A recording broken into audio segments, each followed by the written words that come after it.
we've reached the end. This is the place? There should not be any other hidden spaces in the vicinity. The path sure had some twists and turns, but it turns out that this place isn't actually that big.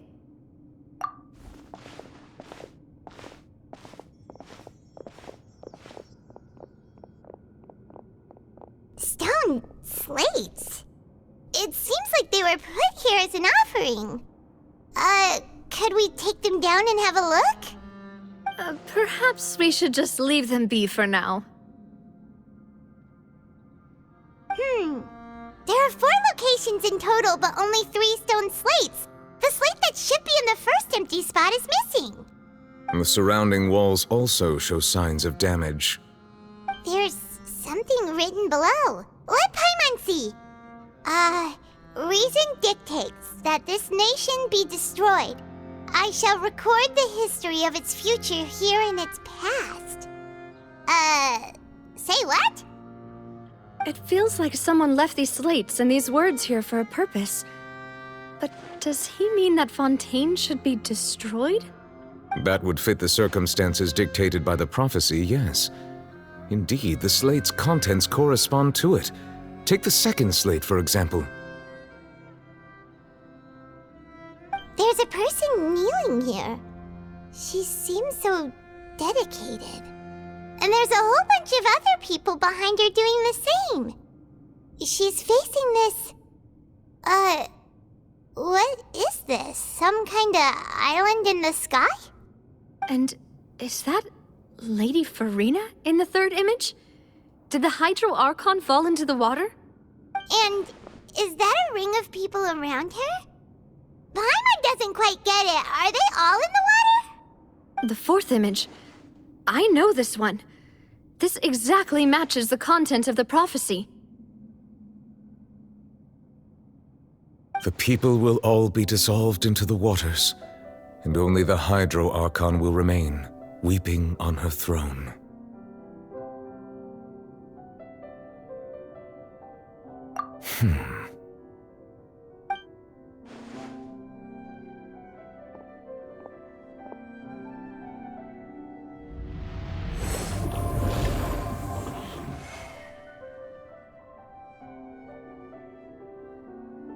More information should be hidden in these slates, but I fear I cannot easily uncover it, most likely due to us missing the first slate.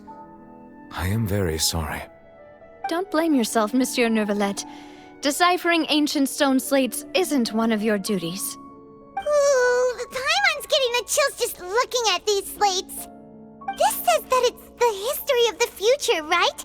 That means the prophecy's sure to come true. I really hope it doesn't mean that. Still, Paimon feels like these images are kind of weird when you look at them together.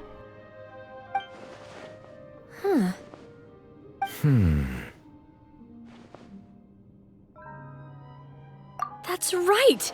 If the images are in chronological order, shouldn't the fourth, the waters drowning Fontaine, come before the third, where the Hydro Archon herself falls into the water? And yet the order is reversed here.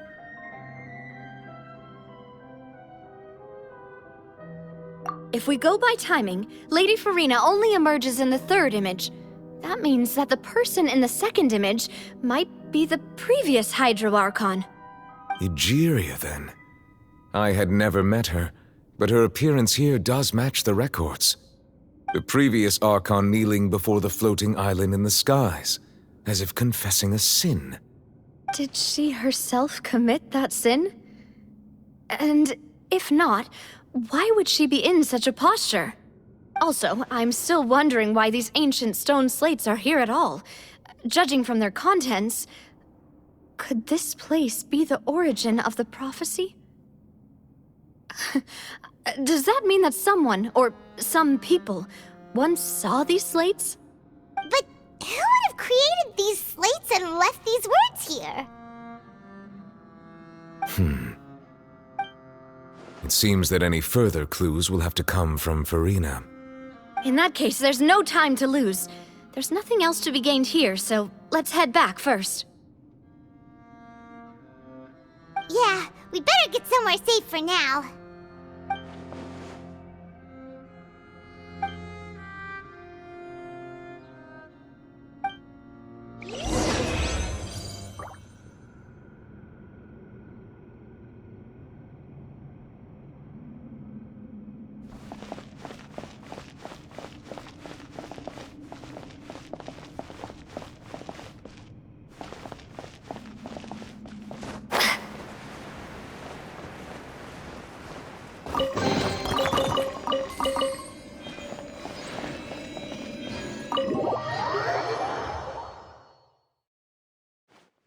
Let's split up here.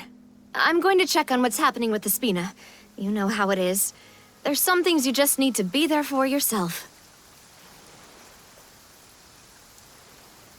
You still have energy for that, Navia? Paimon's already beat.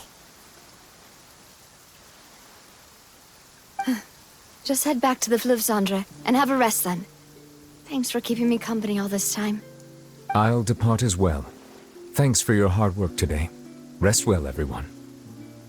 Traveler, I will go talk to Farina tomorrow morning to ask about the stone slates. I'm sure that you're concerned about this matter as well. If you have time, drop by my office. I will share the results of our discussion with you.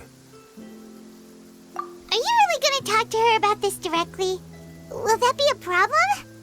Paimon's getting a little scared now that it's come to this. She has long been harboring secrets and will not give them up easily, which makes it all the more my duty to ensure that she understands the present situation. All right, we'll leave it in your hands then. You're probably the best person to talk to her anyway. I will be carefully considering my words tonight. Traveler, Paimon, our safe house at the Fleuve Cendre is always open to you as ever, so please don't think you're an imposition. All right. I'll be on my way then.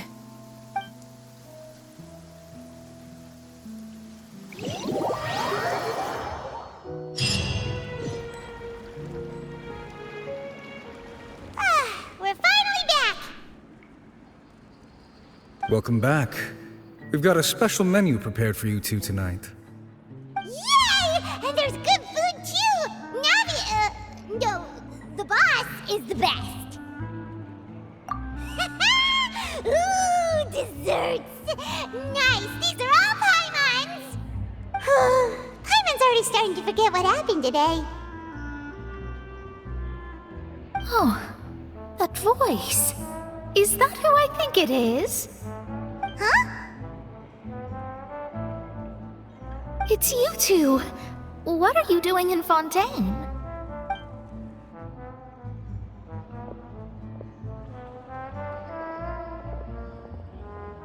Mona?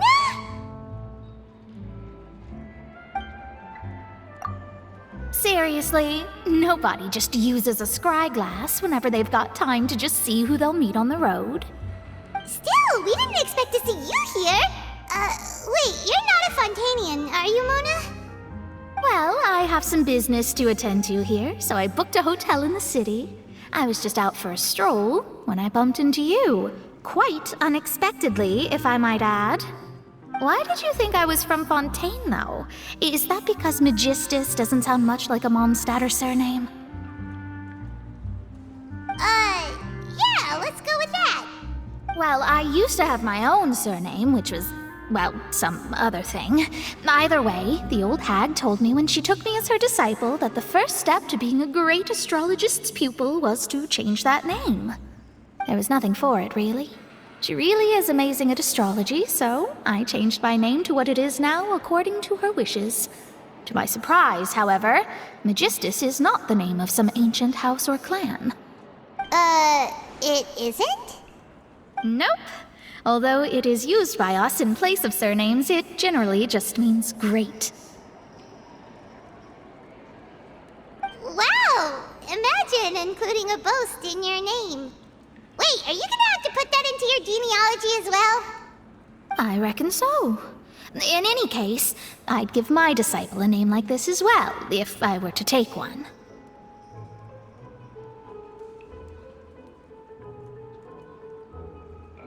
Astromancer Barbeloth Trismegistus. Whoa, that's a long one. Does it also mean great or something? My name means Mona the Great Astrologist. As for the old hag, hers is, in plain speech, the thrice as great scholar of the stars. Just take it as a title specific to astrologists. Thrice as great? That's so petty. I know, right? That's just how she is. She used to call herself Magistus, actually, but when she took me in, she changed her name to Trismegistus. Talk about excessive. Magistus is thus the calling card of our school, so to speak, which makes it about the same as a surname. It's all right if you don't get it. You can look into it further should you need to study astrology more deeply. That sounds terrible! But anyway, you're not Fontanian, are you, Mona? You're from Mondstadt, right? Well, I was born in Mondstadt, yes. My parents migrated to Dornman Port, and I traveled with the old hag for a while, after which I settled down in Mondstadt City. Oh, that's a good thing then. At least we know you won't be dissolved by Fontaine's waters. Speaking of that, I'm sure you're aware that a bunch of things have happened here in Fontaine, right? I know you're not a local, but I'd avoid getting too close to any water that looks strange all the same. There's something ominous about it. Well, the water, I mean.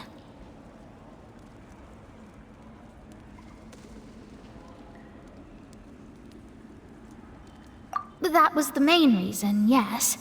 Just a while back, the Steambird invited me to take part in a panel and speak about the circulation of the prophecy as an astrologist. The invitation was sent quite early on. I don't think anyone expected Fontaine to be in this much trouble. What do you make of that prophecy, Mona? Just tell us what you think as an astrologist. Your word would go a long way to make things more certain and less scary. What I can tell you is that I'm an astrologist, and that this prophecy concerns the fate of Fontaine, even that of Altevat. Ascertaining this is akin to reading the fortune of the whole world. I'm afraid that this is not something that just anyone can do. If I could do it, you would no longer call me an astrologist, but a visionary. But on the flip side, the prophecy is so huge and powerful that it must surely come from a powerful visionary. Its contents involve the fate of the world. Disregarding it would be a mistake. A visionary? Sounds really powerful and all, but does such a person really exist? Of course. The old hag could do it, and I'd bet there are others amongst those Hexenzirkel colleagues of hers who could do something similar. Huh? Are you sure? All right, I'll help you. It isn't often that I see you with such a serious look on your face. I'll tell you once I hear back from her. Thanks, Mona. You're amazing as always. Oh, well, this is something only I can do after all. So yes, your praises are quite welcome. That's the greatest of astrologists for you! Of all the people we know, you know the star's the best! Indeed, indeed. That's the spirit. Oh, sorry. I came to see what all the commotion was about. If there's anything you need, do not hesitate to inform the Spina di Rosula. Oh, whoops. Guess we were getting a little too carried away there. Well, I'll go tend to my own business now. If I receive any news, I'll be sure to come find you two again. And there she goes, quick as rushing water. And here we are with the Spina guy giving us suspicious looks. Right, but we were able to recruit Mona's help, didn't we? Our Fontanian friends will thank us someday.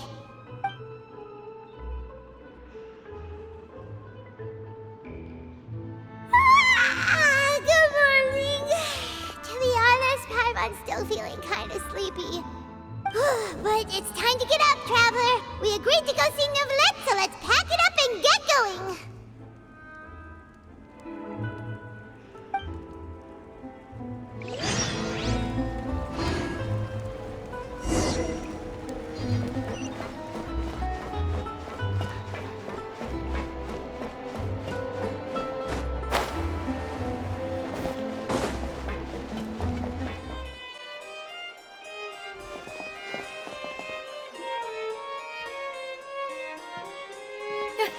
You're here!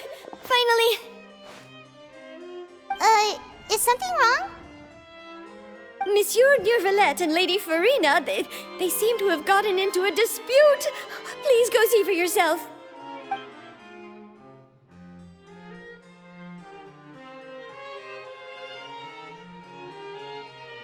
Like I said, I've already explained everything.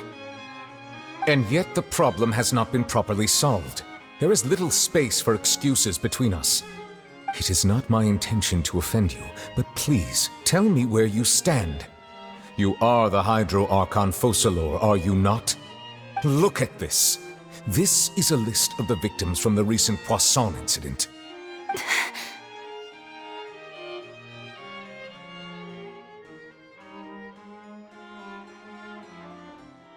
You mean... they're all... We did not arrive in time to avert this disaster, and I will not have it happen again. I will say this once more. You must tell me everything you know. Yesterday, I found 3 stone slates in some ancient ruins near Poisson. Do you know anything about those? Seriously? You're questioning me like this is a court case now. I don't know anything about that. But you found them in some ancient ruins, you say? That's correct, which is why I came to ask you some questions. There should have been 4 slates, but one of them was missing. The other 3 feature different images that seem to correlate to the prophecy. The prophecy? The second of these slates depicts the previous Hydro Archon Egeria kneeling before a floating island in the sky, as if confessing something. Do you know nothing of this either? I don't. I've never seen such slates. I'll ask you again. Do you really have no information regarding the previous Archon?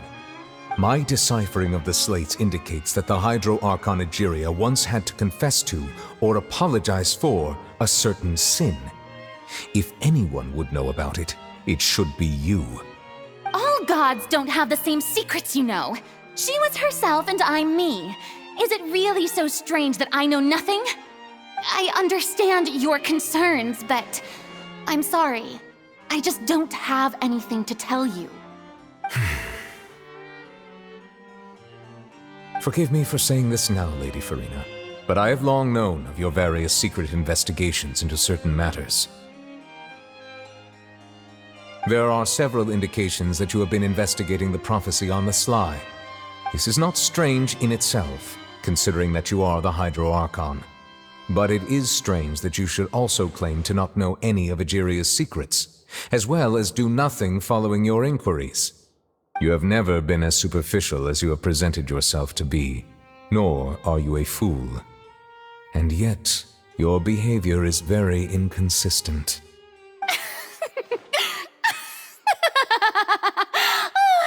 So you've been watching me all this time, have you? I didn't think you were that type. You... Well, since you know about my secret investigations, then you should know I'm actually working to take care of it. There's no point questioning or suspecting me. You're the Eudix, but you're still my subordinate. You should be following my lead. Just trust in me, you're Archon, and do as I say. Never mind whether you can truly convince yourself to or not. It'll all turn out fine. That's all I have to say. We do not discuss this matter again. Oh, the opera's about to start. Toodles!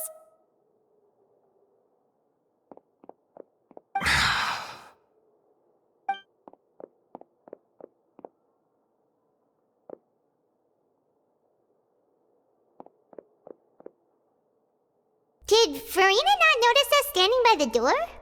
Wonder what's up with her. She was smiling. She didn't seem in the mood to care if we were listening in or not. I assume you've been outside for a while now? Oh, you noticed. Seems Farina didn't even realize we were here. She was in a great panic. though I cannot discern the reason. Our discussion reached impasses time and again, a state of affairs that we cannot allow to continue. Still, I do not understand. Dialogue is the basis for understanding, so why did she keep refusing to engage? Everyone in her inner circle has noticed that she is hiding some secret. The issue is her attitude. I fear that she will not reveal anything unless absolutely forced to. We may have to create a situation in which she will have no choice but to speak. Oh? Like what? Normally, people will only reveal the truth when standing trial. Perhaps we must have the Hydro Archon experience just such a scenario. But Farina's seen so many trials, and she's really good at dodging questions. How do we make sure that she won't just slip away at the first chance she gets? We will need to consider this thoroughly, join forces with various parties, and then do what we can. If at all possible, I would prefer to recuse myself from this affair, but we must prevent the prophecy from coming to pass. This may be cruel to her, but all Fontaine is in crisis. The information a god possesses is too precious, and so we must take a chance on this.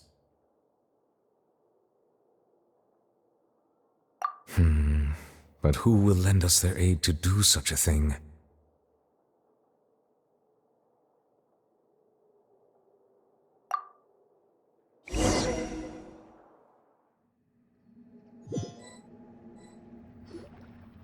Well, that's everyone, huh?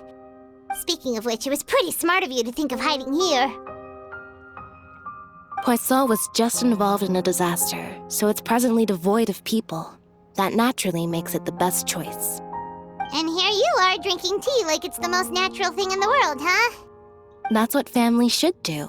Sit and enjoy a leisurely time together. It's nice to enjoy tea here, you know? Care for a cup? Lend me your ears, everyone. Or perhaps one of you might like to start us off. How about you, friend? Me? No, I don't think I can. Then, how about you, good sir? I fear that I will cause the mood on this boat to become as somber as it is in court. Well then, I guess we're lucky we've got a local like me to organize things. Wonderful, the spotlight at last. I guess I'll be facilitating things from here. That was a little long-winded, don't you think? Oh, you might be right. Anyway, to cut to the chase, our friend here, the Traveler, has brought us together to discuss something. As for what that is, well, let's start by saying that we'll be pooling our efforts together to create a series of traps. Oh, how intriguing. Well, it's just an expression, really. One that I just learned from Chlorand, and used on the spot. So, let's invite her to explain in detail. A round of applause, please.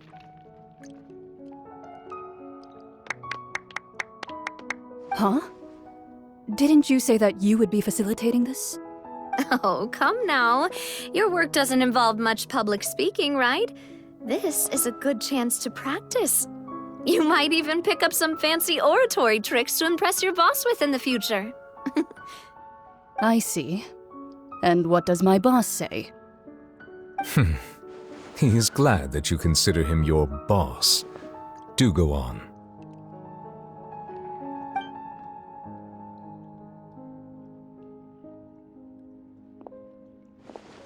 In that case, do any of you have experience hunting? Not that I recall. Fremine and I once used a wooden stick in a basket to catch wild rabbits when we were younger.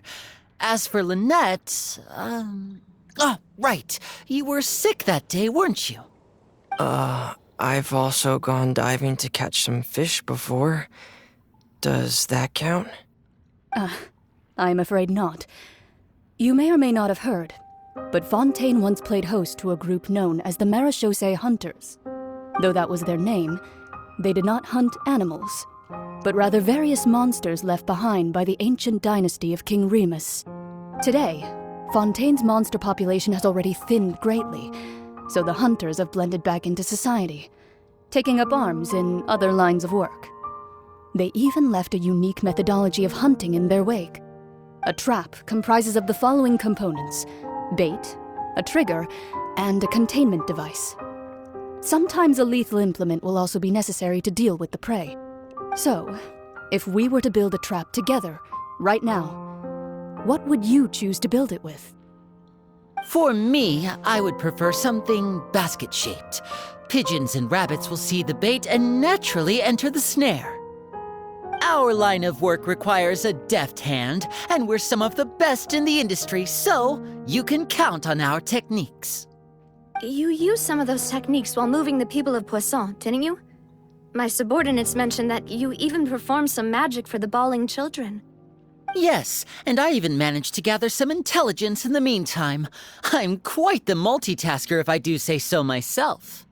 I'm afraid I can't claim that as my strong suit. I prefer more stable methods, like placing bait in the water and waiting for the fish to come within reach. That's the kind of method I would count on. Calm and steady. Exactly the kind of person who would catch loads of fish. And I can be their assistant. With discretion, I'm sure. I'd probably use some sort of mechanical animal. Papa once bought me some small clockwork squirrels, mice, and such. When placed in the forest, they can attract others of their kind. I remember that you liked those too, didn't you? I did. And that would be a good way to go about it. If they're realistic enough, animals of the same kind will follow them all the way to the trap. What about you, Monsieur Neuvillette?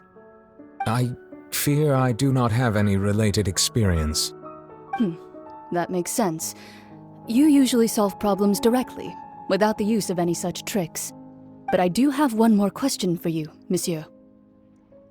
If we were to create a trap now, how would you design it? I would like for it to be effective, but bring no harm to the prey. A more gentle trap would be ideal.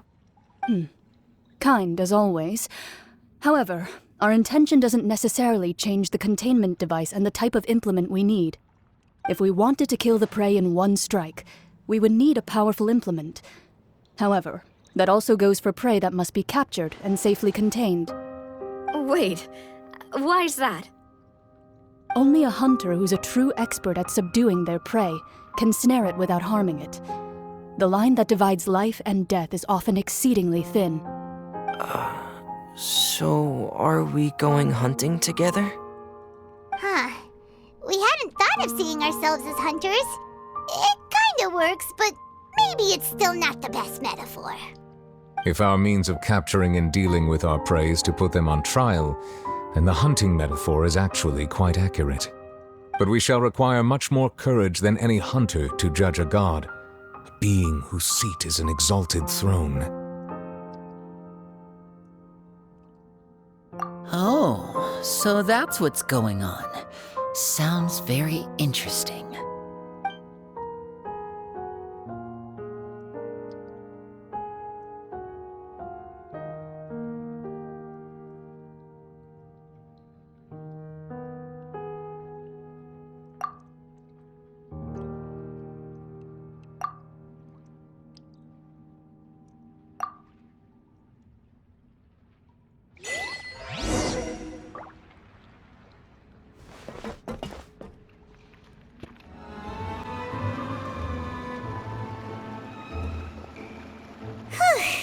It's been a tough few days, hasn't it?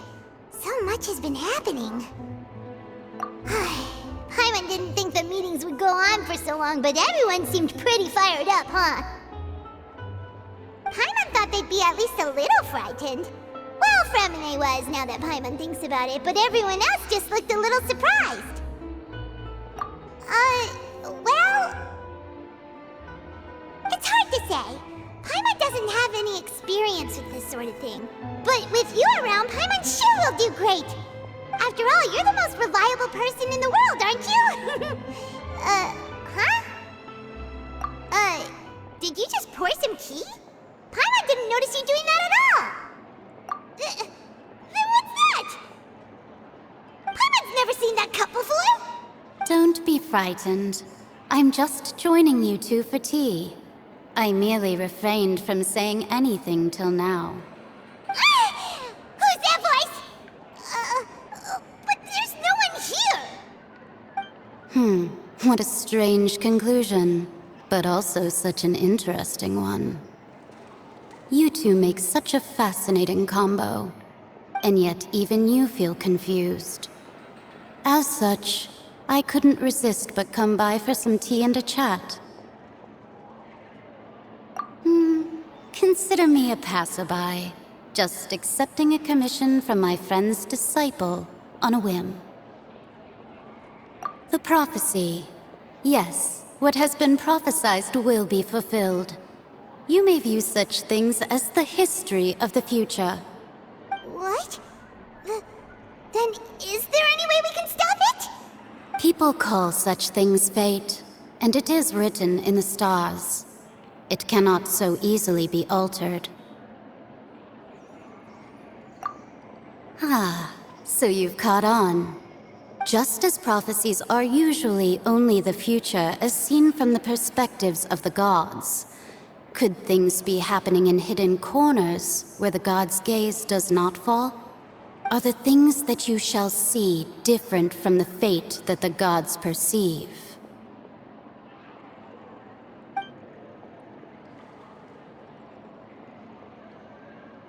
What is she talking about? It all sounds really impressive and important and stuff, but it also sounds kind of scary.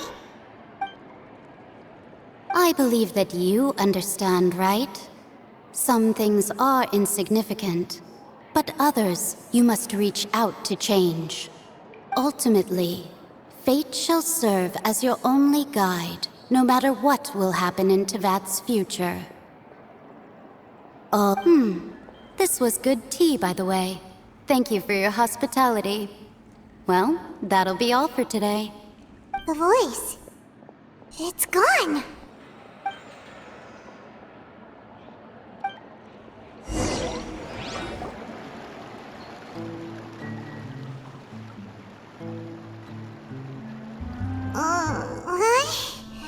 I want to hear someone talking. All right, coming. Hey, it's you who's getting lazy, okay? Well, I see I've walked in on some lively banter. Luna! Fine, just fine. I went to take part in that Steambird panel. It turned out to be more interesting than I expected. Not all Fontanians are pessimistic about this. One journalist mentioned that sitting around and waiting for the end to come would be wrong, and that they should make their own rescue preparations. I agreed, so we had a brief chat with her. Did she have pink hair by any chance? Why, yes! It was Charlotte. You remember her, right? That daredevil journalist? I'm in full support of her view. Prophecies are very important, but how can people allow their lives to be commandeered by just a few words? That's right! Paimon's glad to hear something sensible for once. Ah, yes. About what we had discussed before. I did try, but I'm afraid I couldn't reach the old hag. I'll try again tonight, but I wouldn't get your hopes up. Huh?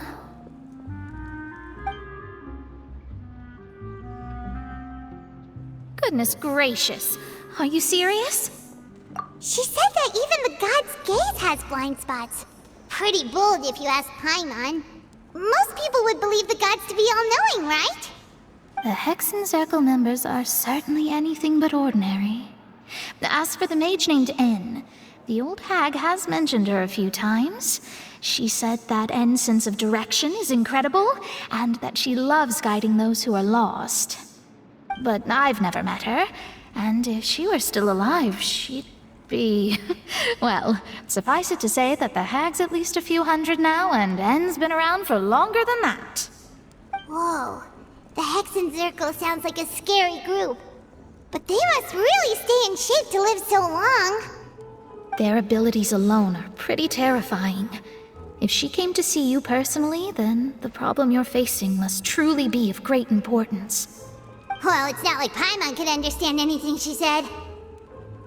Yes, she was quite cryptic, but I suspect she means that there is still a way to turn things around. She didn't say when or what that would be, though, so... Perhaps it is something that you cannot know right now.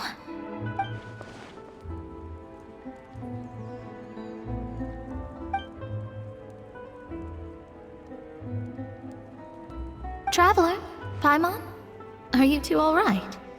Oh, we're fine. We're just a little down right now. It kind of feels like the end is coming, you know? I see. I feel that same sense of desperation, too. I guess you could consider me someone who has often witnessed fate. So far as I have seen, it cannot be swayed. But even so, I still hope for, and believe in, miracles. Astrology is eternal and rational, but fate may not be. It is cruel, but it can also be beautiful. Perhaps that's what En was trying to tell you. Not to lose heart, and to believe that what you are seeing playing out before you is not yet set in stone. I did originally think of steering clear of all this, but I couldn't. Even if this is all futile, I still wish to help everyone. If we don't struggle to the last, then how can we face the end when it comes? Huh. You do have a point. There I go, talking about astrological principles again. Sorry about that. The moment I start talking about work-related stuff... I need to get going. It was worth trying to comfort you, even if only a little. I believe that you'll help those who are struggling in the same way I did. I suppose that might be why we always seem to meet by coincidence. Paimon feels kinda moved by what Mona said. But also kinda sad, too. Hey, Traveler. Paimon suddenly feels like going outside for a walk. Let's go. Let's walk around the city, shall we? There's a few spots we always like to walk by.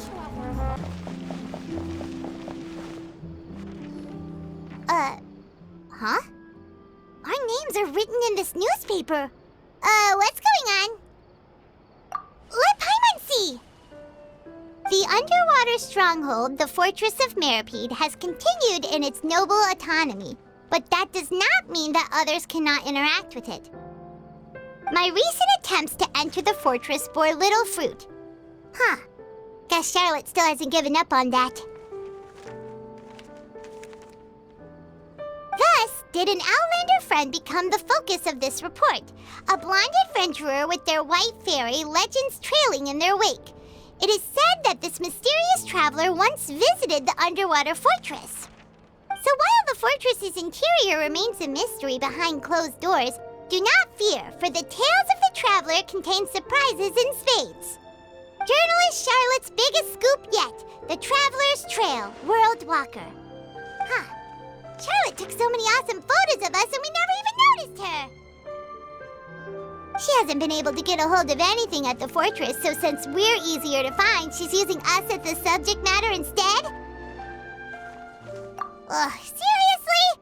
Well, fine. Those headlines and photos do look cool, so Paimon will forgive her this time.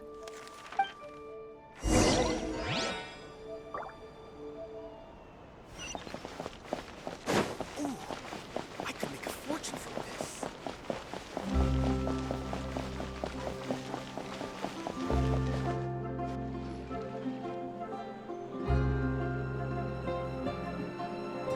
We're here! Paimon's hungry. Should we go in and get something to eat?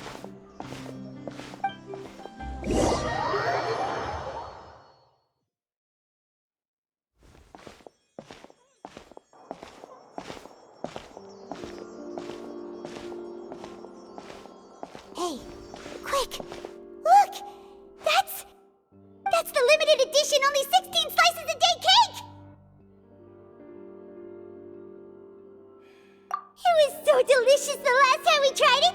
Despite the tense situation we were in, let's give it another go. I'm sure it'll be great. 1 slice of cake, please. Someone showed up after all. Oh, wait, you're the one from the Palais Mermonia. Oh, are you here to buy cake too? It seems Monsieur Nervalette was right. You really can eat. Wait, did he really say something like that? That's right. Even he has his own preferences when it comes to food. As for me, I love the cake and coffee here. Do you come here often? Usually every day. Every day? It's part of my daily schedule, apart from work. I shall have my cake and coffee. Then what if someone told you one day that this place would be closing soon, and you wouldn't get to eat cake here anymore? What would you think? But why would it close? Well, Paimon doesn't know either, but maybe the waters will rise tomorrow. You know, like in the prophecy. Oh, the prophecy.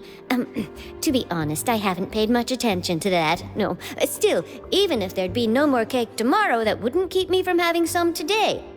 No, it's the same for eating in general. You might not be able to eat tomorrow, but if you can do so today, then you should carry on. That's what people call living, you know. Huh. Don't be sad. Excuse me, could I have 2 more slices of cake to go? These 2 slices are for you. Sijuin said that this kind of expression you're making is what humans call being sad. Oh, you know Sijuin? I sure do. She was born before me, and she sometimes comes to the surface to teach us things about humans. She said that humans are creatures that are saddened easily, yes, and you can only lift their spirits by feeding them delicious food. So please try the cakes here. I've got something else to do, so I'll be going now. You two try to stay in a good mood after eating, all right? Bye.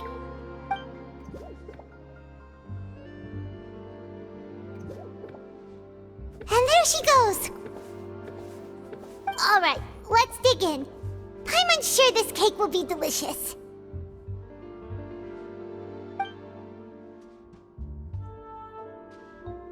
It's more delicious than last time, and the flavor gets even better with a sip of tea. It sure would be nice if we could come again tomorrow. Sure would be nice if we could always eat delicious food here.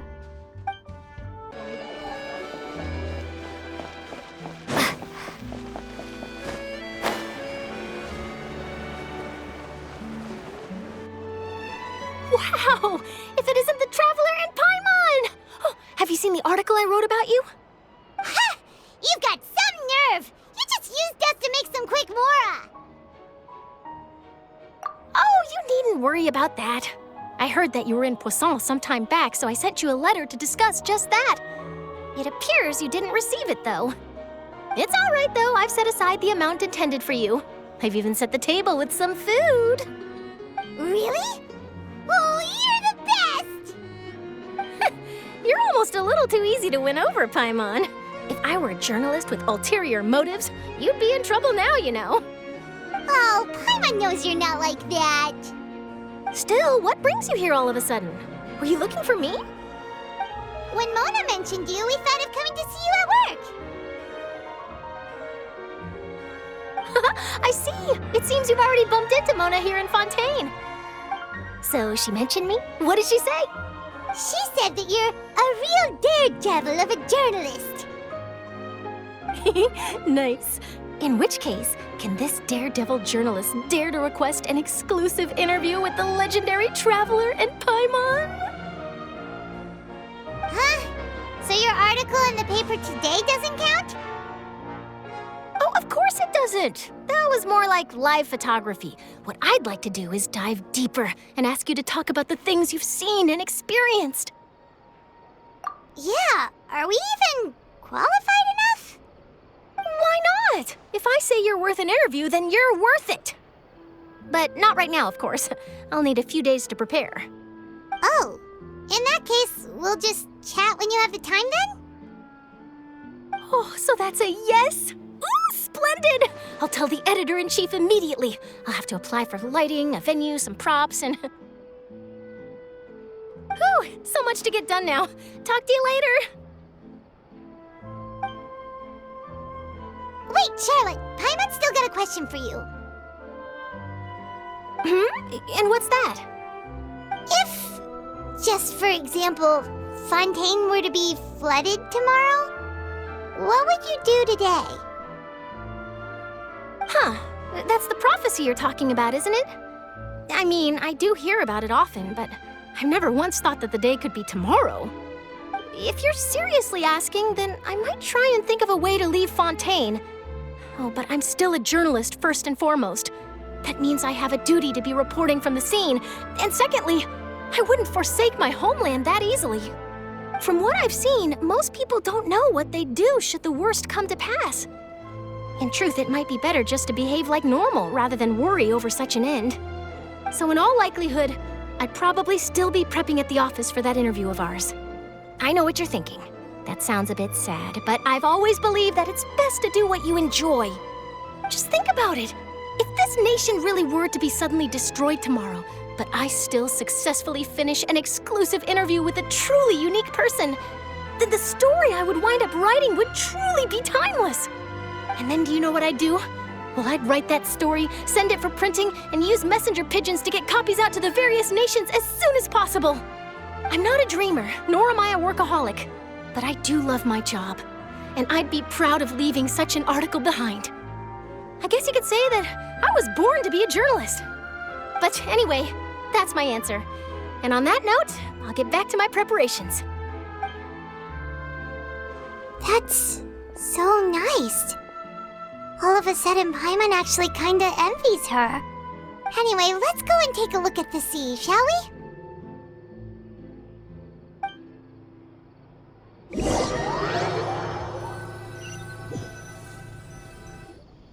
The sea breeze and scenery can be a pretty soothing combo, huh?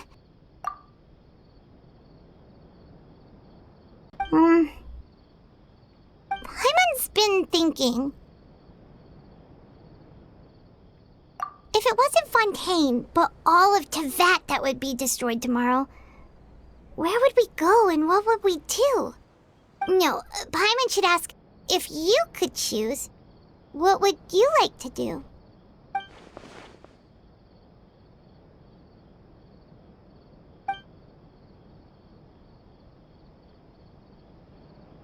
We've always been moving to the next destination, so we haven't spent much time thinking about these kinds of things. We didn't have to either, with us always being on the road and whatnot. You mean, still traveling? Huh. Wait, isn't that what we've always been doing?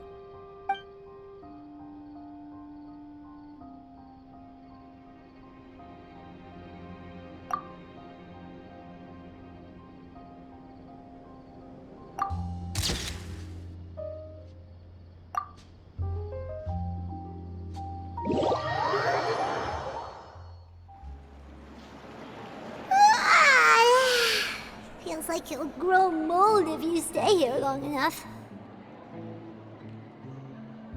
But it's still better than the Fortress of Meropide, that's for sure. It's not only damp there, but salty too. Ah, so the two of you are still here. Wonderful.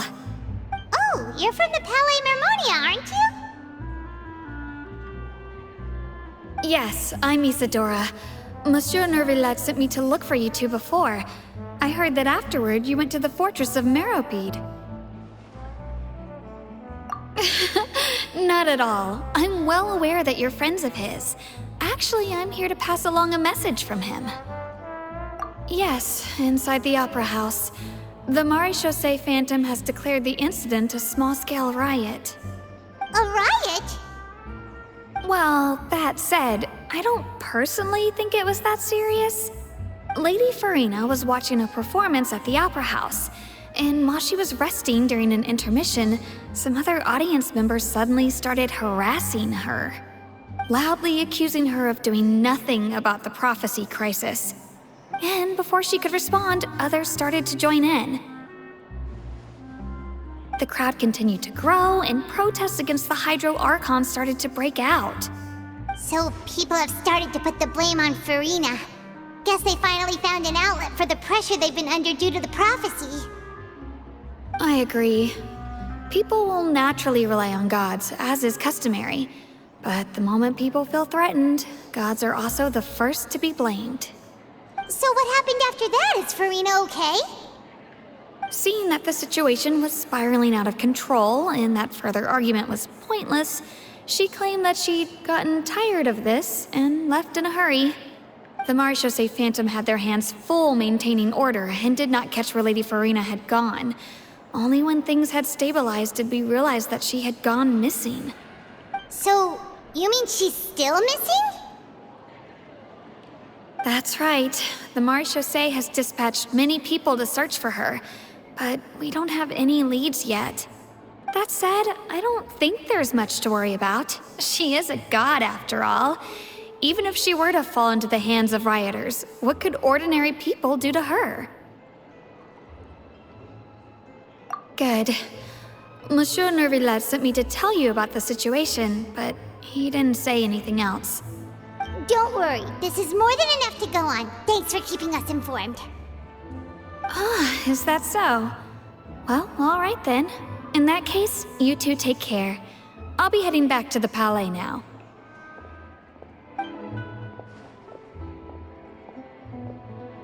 Well, sounds like we should hurry over to Poisson then.